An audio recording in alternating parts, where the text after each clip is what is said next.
Good morning, students. In the last class, we discussed about the excess and deficient demand. Once again, ठीक है? The situation of the excess and deficient demand arise when? Actually excess of demand और deficient demand arise कैसे हुई थी? The situation of the excess and the deficient demand arise when at full employment. When at full employment, AD is not equals to AS. AD is not equals to AS. Or again AD is not equals to AS. Sometime AD is less than AS at the full employment. Sometime AD is greater than AS at the full employment. तो ये दो problem create हुई. देखिए हमारी government का main objective क्या है? Economic stability को ऑब्जेक्टिव अचीव करना. इकोनॉमिक स्टेबिलिटी इसी पॉइंट पे आएगी. It means when the at the full employment AD is equal to AS. तो हम इकोनॉमिक स्टेबिलिटी के ऑब्जेक्टिव को अचीव करते हैं. अब जब ये दो प्रॉब्लम्स क्रिएट हुई तो हाउ, अब इस प्रॉब्लम से हम निकले कैसे? तो the situation can be corrected. अगर हम इस सिचुएशन को करेक्ट करना चाहते हैं तो the situation can be corrected by influencing aggregate demand. अगर हम एक्सेस डिमांड की प्रॉब्लम में है तो हमें एग्रीगेट डिमांड का लेवल नीचे लाना पड़ेगा. बस आपको अपने माइंड में ये सेट कर लो कि मैम ने एक पॉइंट बोला कि both are unfavourable for economy. ये इकोनॉमिक स्टेबिलिटी के ऑब्जेक्टिव को अचीव करने के लिए एग्रीगेट डिमांड रिक्वायर्ड है. अगर हम इकोनॉमिक स्टेबिलिटी ऑब्जेक्टिव अचीव करना चाहते हैं तो this is the required AD to maintain this level of employment. Then sometime it may be fall than this, sometime it may be above than this. तो it means अगर excess demand है, mind में set कर लो कि अगर excess demand है तो हमें एग्रीगेट डिमांड का लेवल फॉल करना है. ठीक है. और अगर डेफिशिएंट डिमांड है तो एग्रीगेट डिमांड का लेवल राइज करना है. अगर ये माइंड में आपने सेट कर लिया तो आप बहुत इजीली आंसर्स देंगे, बहुत इजीली. तो it means the situation can be corrected by influencing only the aggregate demand and it becomes equals to the AS. अब हमें कुछ ऐसे मेजर्स लेने हैं जिससे कि हम एग्रीगेट डिमांड को मे बी इंक्रीज कर ले, मे बी डिक्रीज कर ले. तो आज का जो हमारा टॉपिक है वो यही है हमारा measures to correct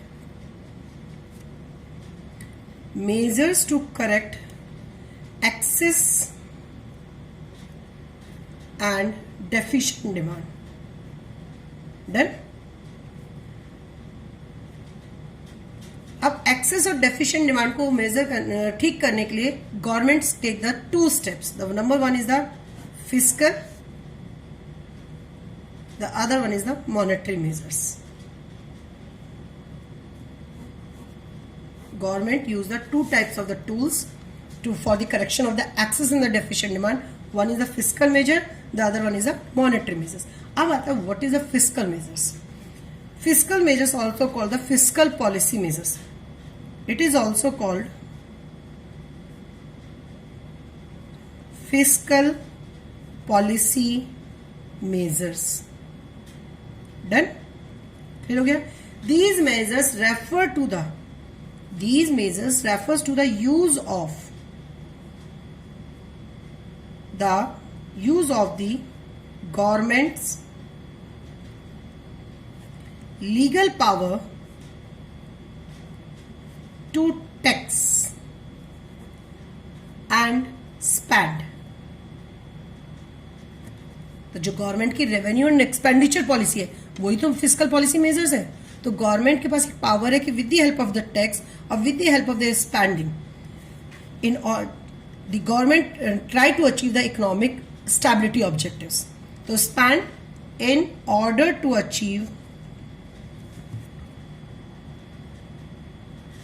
economic objectives. Done? तो गवर्नमेंट के लीगल पावर है कि with the help of the tax और spending their government expenditures government easily अपने इकोनॉमिक स्टेबिलिटी ऑब्जेक्टिव को अचीव कर सकती है. Monetary measures, these measures refer to the exercising of the power by the central bank. These measures are इसे हम बोलेंगे it takes the monetary measure through the central bank controlling by it. कि government directly नहीं use कर रही है but government के कहने पे. ये भी मेजर्स गवर्नमेंट के, बट गवर्नमेंट ने डायरेक्टली इसको यूज नहीं किया. ये जो मेजर्स हैं ये स्टार्ट किए जाएंगे सेंट्रल बैंक के थ्रू. ठीक है. बट गवर्नमेंट के कहने के बाद. तो मॉनेटरी मेजर्स क्या है? It refers to the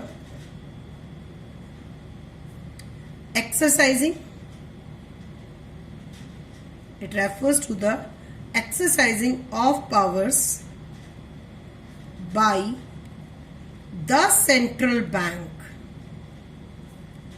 by the central bank of the country. अब सेंट्रल बैंक के पास पावर है कुछ, ठीक है, वो अपनी पावर से क्या कंट्रोल करेगा? The central bank of the country to influence money supply,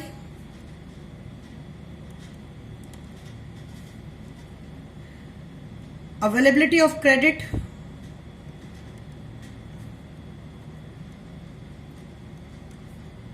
and cost of credit,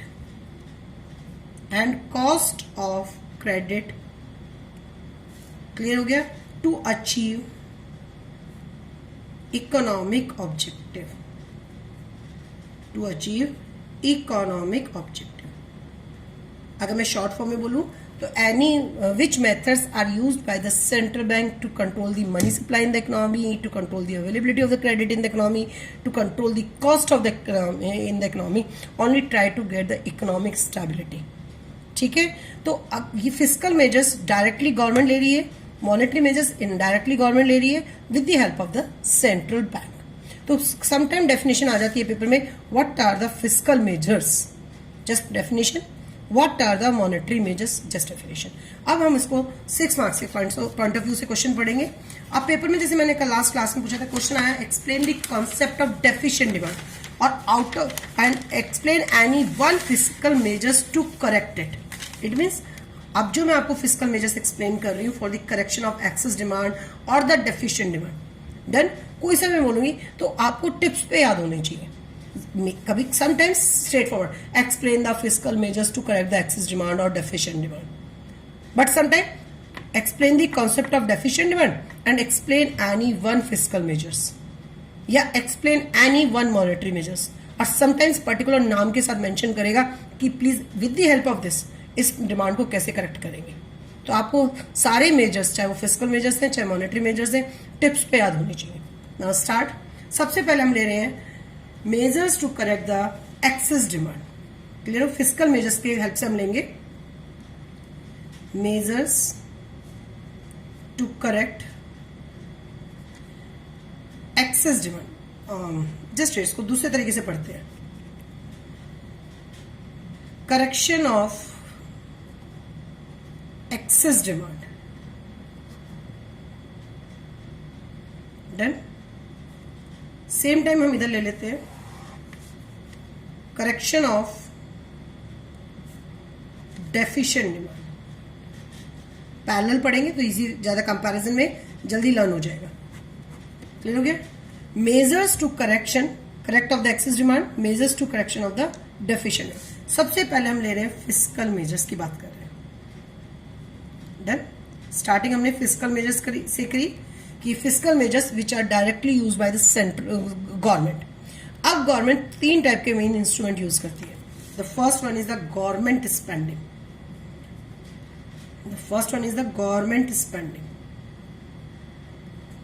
The second one is the taxes,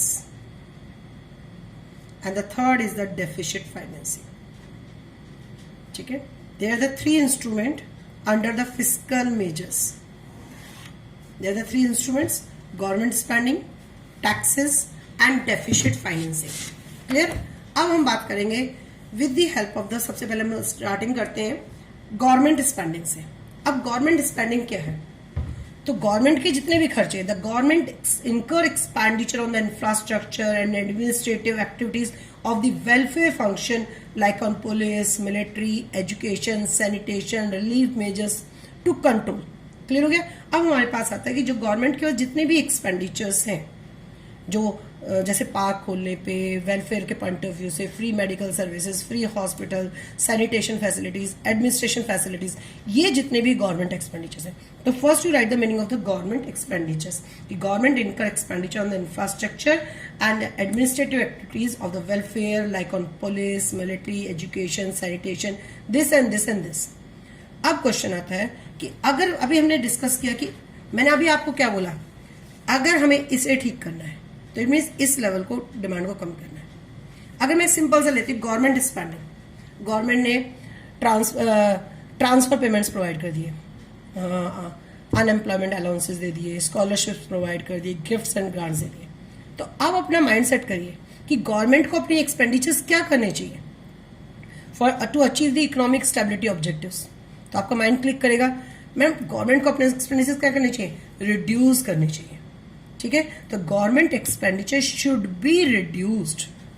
government जितना पॉसिबल है अपने एक्सपेंडिचर रिड्यूस करेगी, जिससे जो भी पर्सन्स हैं उनकी इनकम क्या हो जाएगी, कम हो जाएगी। जब इनकम कम हो जाएगी तो मार्केट में उनकी डिमांड भी कम हो जाएगी, और डिमांड कम होगी तो एग्रीगेट डिमांड अपने आप फॉल हो जाएगी। क्लियर हो गया? तो clear? Now government expenditure should be reduce to the maximum possible extent.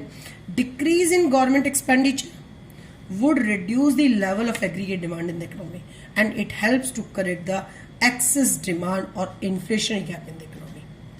On the other side, अगर मार्केट में डेफिशिएंट डिमांड है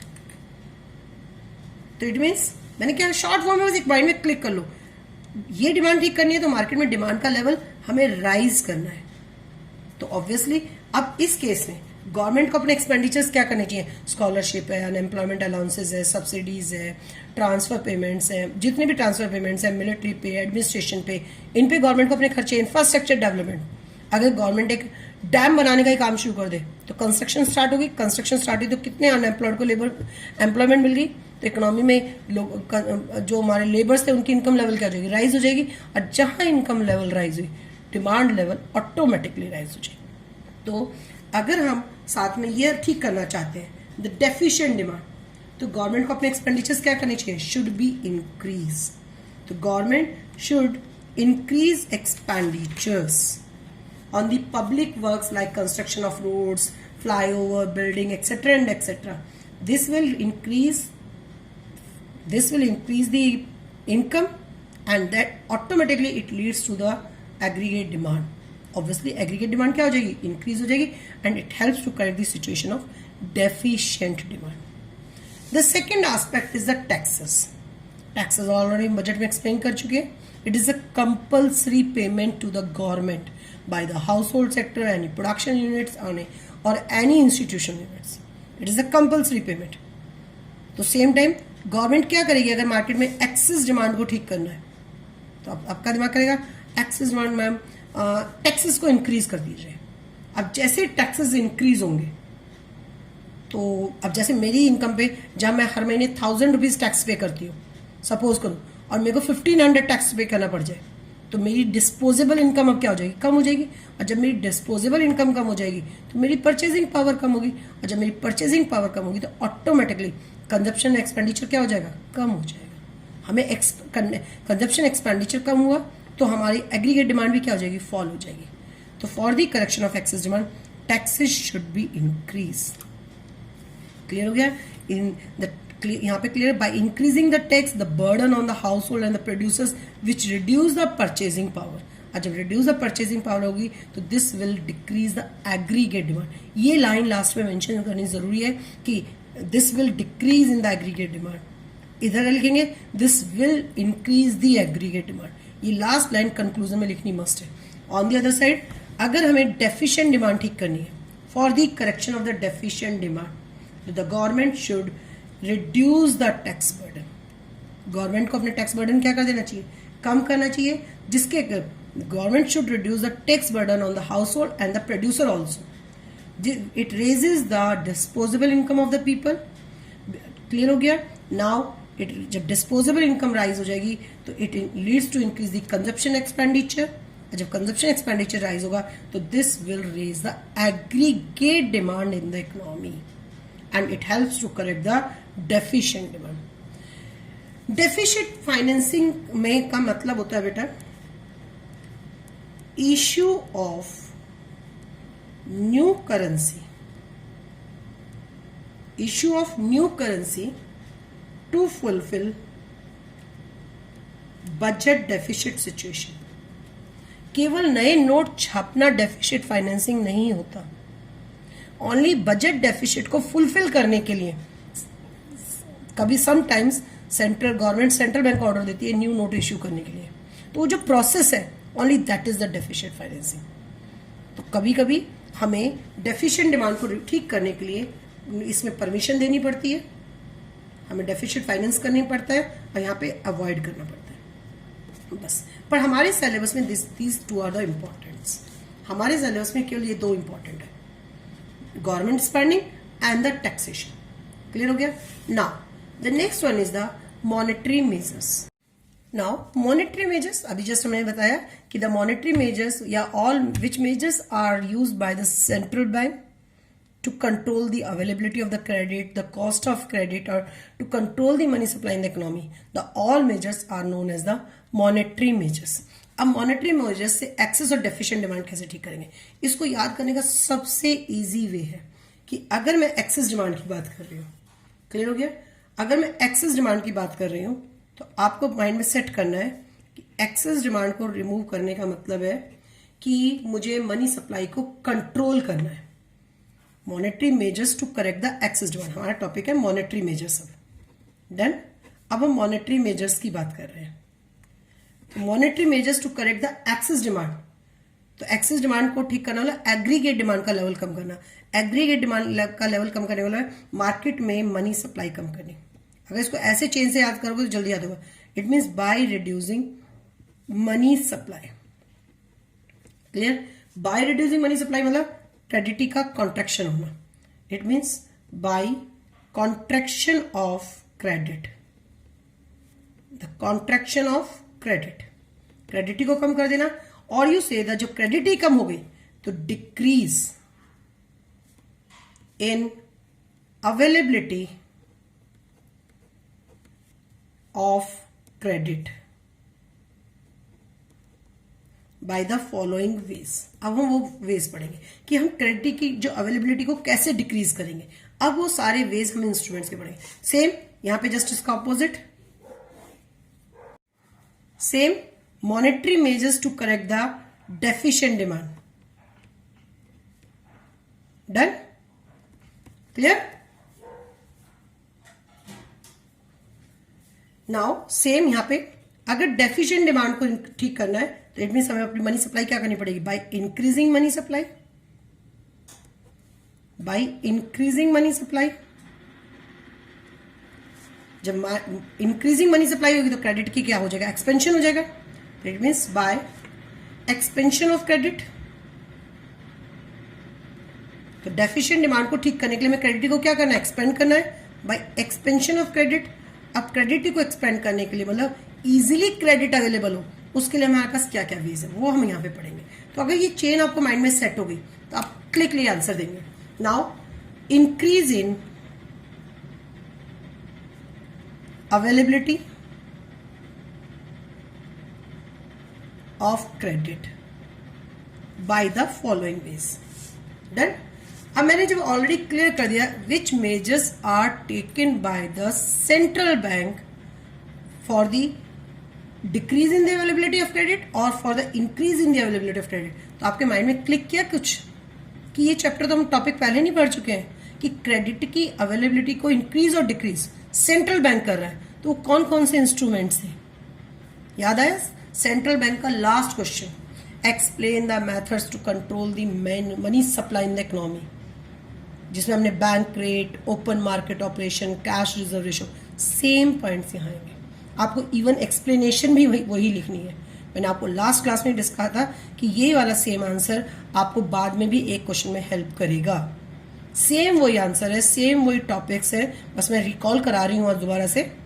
डन? लेकिन बस इसमें लास्ट लाइन को जरूर चेंज करेंगे। It leads to increase in aggregate demand, it leads to decrease in the aggregate demand, वो आपको सेट करके लिखना है।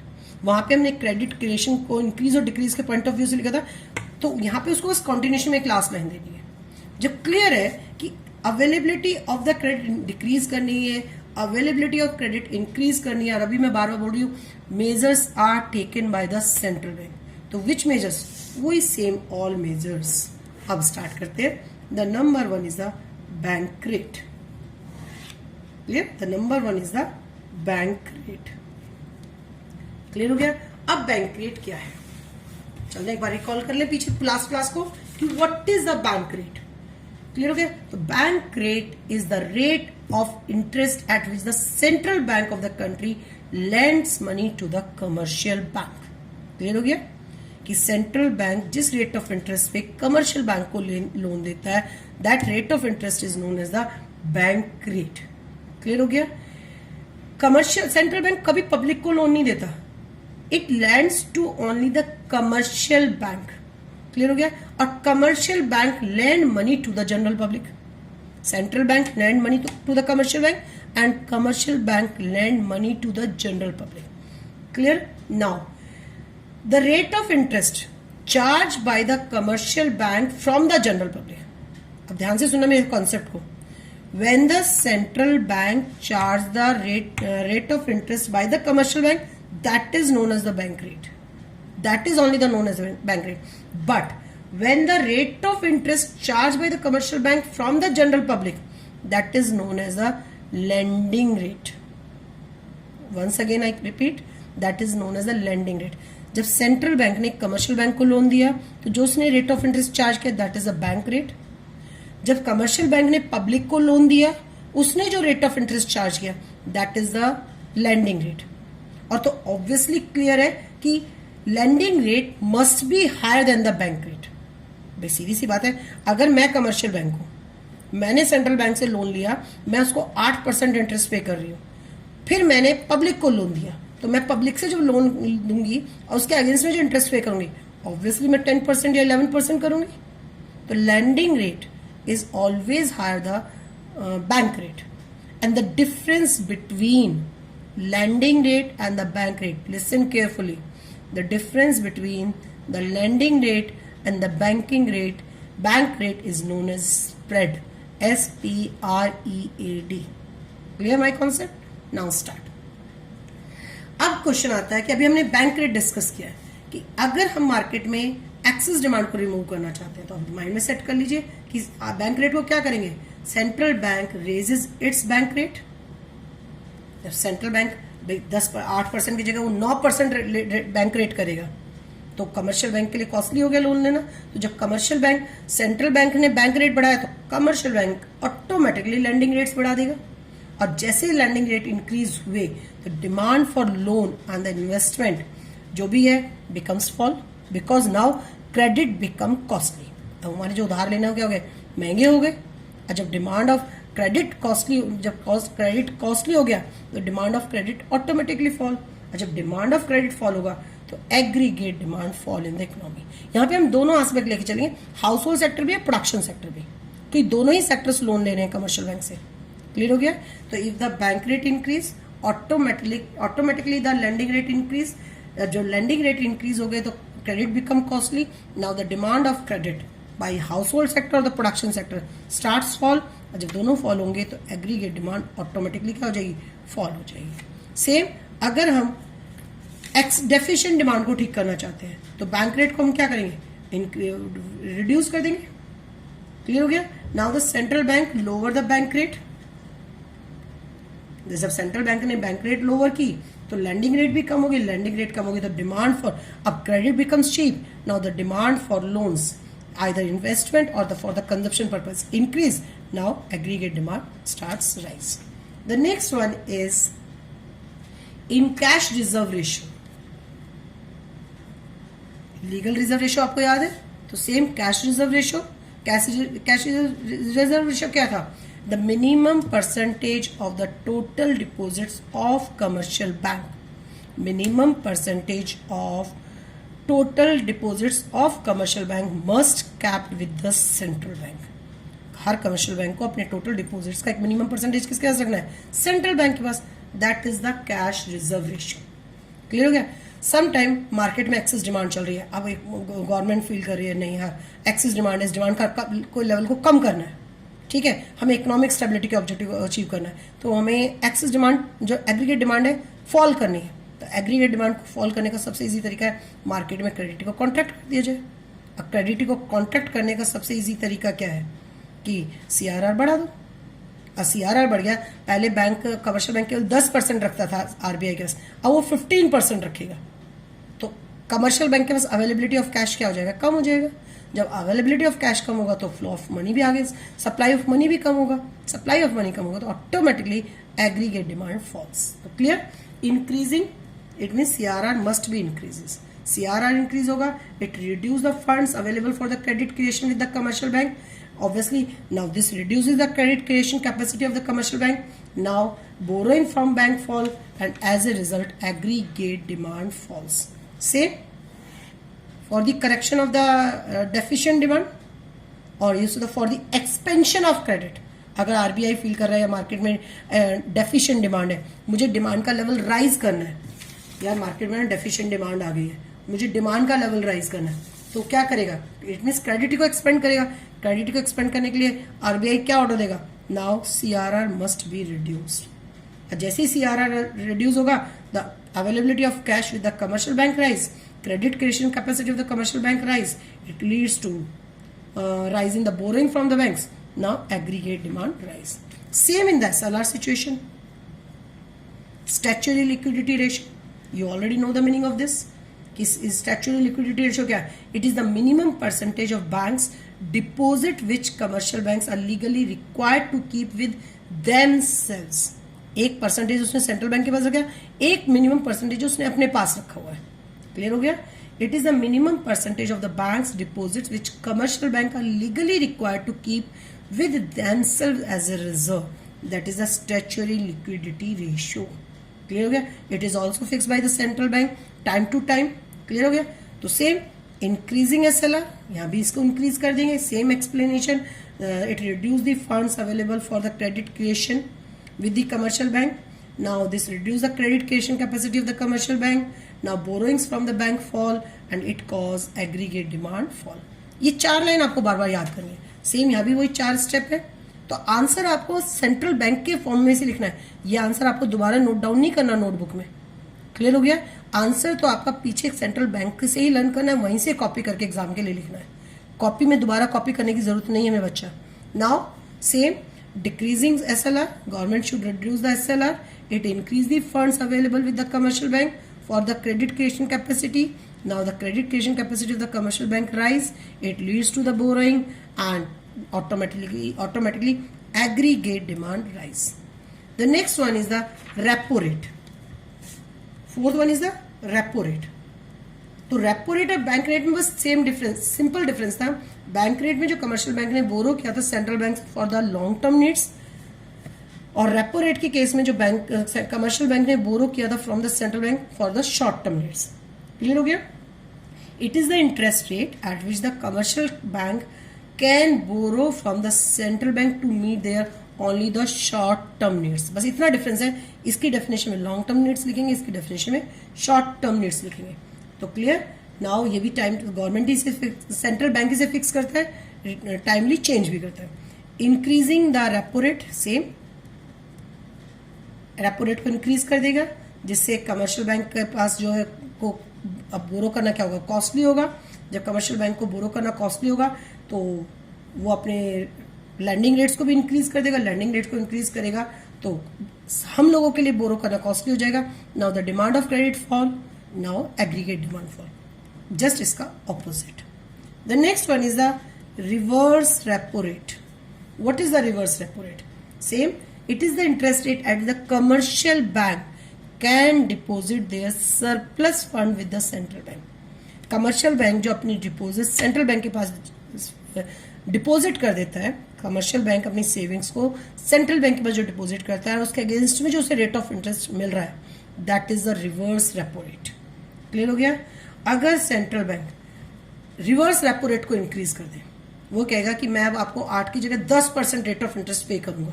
सेंट्रल बैंक कमर्शियल बैंक को रेट ऑफ इंटरेस्ट पे कर रहा है 8 की जगह 10% उसकी सेविंग्स के अगेंस्ट में. तो it means raising reverse repo rate gives incentives to the commercial bank to park their funds with the central bank. तो कमर्शियल बैंक और ज्यादा मोटिवेट होंगे अपनी सेविंग्स को सेंट्रल बैंक के पास रखने के लिए. और जो कमर्शियल बैंक सेंट्रल बैंक में ज्यादा सेविंग रखेगा तो उसके पास लिक्विडिटी कैश क्या हो जाएगा? कम हो जाएगा.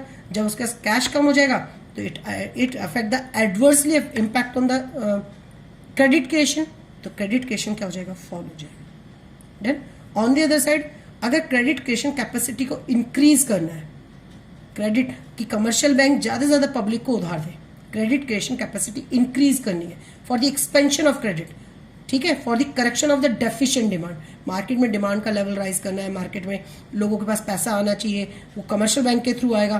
कमर्शियल बैंक के पास सेविंग्स होंगी तभी तो उधार देगा, तो उस समय जो हमारा सेंट्रल बैंक है रिवर्स रेपो रेट को रिड्यूस कर देगा। जब रिवर्स रेपो रेट को रिड्यूस कर दिया जाएगा, ठीक है, तो अब availability of cash with the commercial banks will be increase, तो उससे कमर्शियल बैंक की क्रेडिट क्रिएशन कैपेसिटी इंक्रीज होगी, borrowings from bank increases and it leads to rise in aggregate demand. एक हमारे पास ओपन मार्केट ऑपरेशन, जिसमें आपने पढ़ा था it refers to the buying and selling of securities, buying and selling of the securities by the central bank to the public, ठीक है, government की securities थी जो भी हैं, और वो सेंट्रल बैंक के थ्रू पब्लिक में सेल की जा रही थी, आइदर सेल और द परचेज। क्लियर हो गया? तो वो ओपन मार्केट सिचुएशन थी। अब मुझे बताइए कि अगर एक्सेस डिमांड ठीक करनी है तो आरबीआई सेंट्रल बैंक सिक्योरिटीज को सेल करेगा या परचेज करेगा? ऑब्वियसली सेल करेगा। अगर सेंट्रल बैंक ने सिक्योरिटीज पर सेल कर दी, ठीक है, सेल करेगा, तो उससे क्या होगा? Money supply in the economy can be reduce. How? When the central, अब मनी सप्लाई इकोनॉमी में रिड्यूस हो जाएगी। क्यों रिड्यूस हो जाएगी? When the central bank sell securities to the public, तो the public withdrawal money from the commercial bank and make payment to the central bank. अगर मैंने सिक्योरिटीज परचेज की, सेंट्रल बैंक ने सेल की, मैंने परचेज की, तो मैंने अपनी सेविंग्स, अपने डिपॉजिट पेमेंट कहां से की? मैंने कमर्शियल बैंक से पैसा निकाला और किसको पेमेंट कर दिया? सेंट्रल बैंक को, ठीक है। Now the public withdraw money from the commercial bank and make payment to the central bank, तो money flow out of the commercial bank into the central bank. तो मनी फ्लो किधर हो गया? Commercial bank to central bank हो गया। Money flow किधर हो गया? Commercial bank to central bank. This reduces the deposit of public with the commercial bank. अब कमर्शियल बैंक के पास डिपॉजिट्स कम हो गई, और जब कमर्शियल बैंक के पास डिपॉजिट कम हो जाएंगी तो ऑटोमेटिकली उसके पास आगे के लिए क्रेडिट क्रिएशन कैपेसिटी के लिए पैसा कम हो जाएगा। Obviously it leads to the fall in aggregate demand. Same है, अगर central bank purchase the securities, अगर सेंट्रल बैंक शेयर्स को परचेज कर रहा है, सिक्योरिटीज को परचेज कर रहा है फ्रॉम द पब्लिक, तो it makes money payment to the public. अब सेंट्रल बैंक पब्लिक को पेमेंट कर रहा है। क्लियर हो गया?